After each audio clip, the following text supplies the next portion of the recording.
I'll talk about that in a sec, but I don't want to talk about me tonight. I want to talk about you tonight. I want to talk about your dream.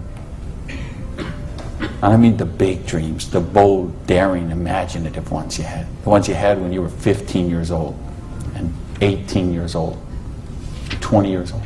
Because you know what I see? I see people give up on their dreams. And it seems the older we get, the more we give up on our dreams.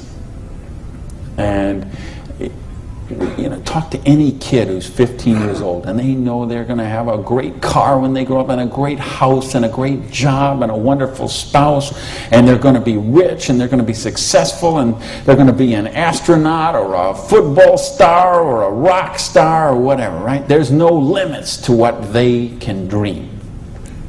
And what happens along the way? They get out, they go to school, they get out as 22, 23 years old, all of a sudden they take a job they don't really want. It's not their dream job, but they figure it'll do for right now. And then maybe they find out about another job, and that's not their dream job, but it's a little more money than the last one. And they meet someone along the way, and all of a sudden there's two, and then there's a little baby on the way, and there's another baby, and then there's diapers and formula and braces and all of those kind of things. And all of a sudden they take another job that's 500 miles away, but again, it pays a few $1,000s more a year, so they take that job. And all of a sudden you're 35 years old, you're 45 years old, you're 55 years old, and you forgot about your dreams. That's what tonight is about. I know you heard it's a business opportunity. Nah, it's a dream opportunity. How to get your dreams back. I noticed this because I like sports cars. Some of you all know me. You know I got a car thing going on. And it's funny, I'll be sitting at the light in one of my Vipers, let's say, and some car will pull up next, and there'll be a guy driving there, and he's got his 2-3 kids in there in the back, and they'll roll down the window, "Hey, Mr. Viper, man, cool car, man, and, you know, rev the engine up. I can't wait. When I grow up, I'm going to get a Viper." And kids say that to me all the time.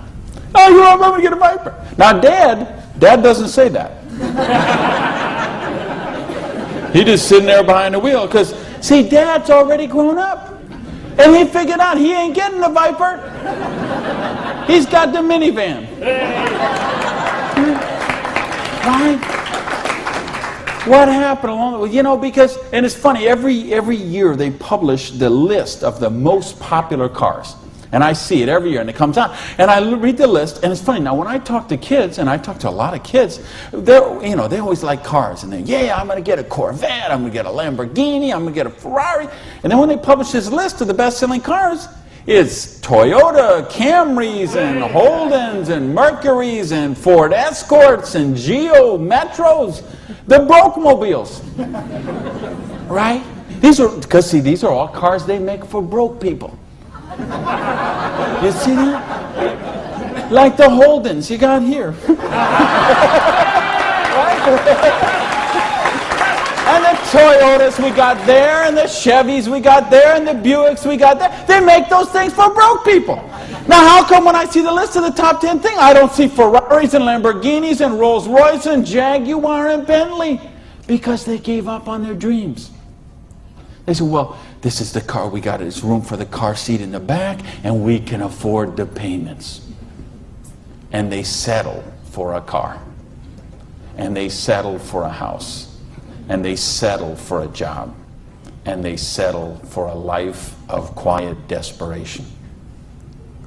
When they could be living a life of joy, challenge, growth, adventure.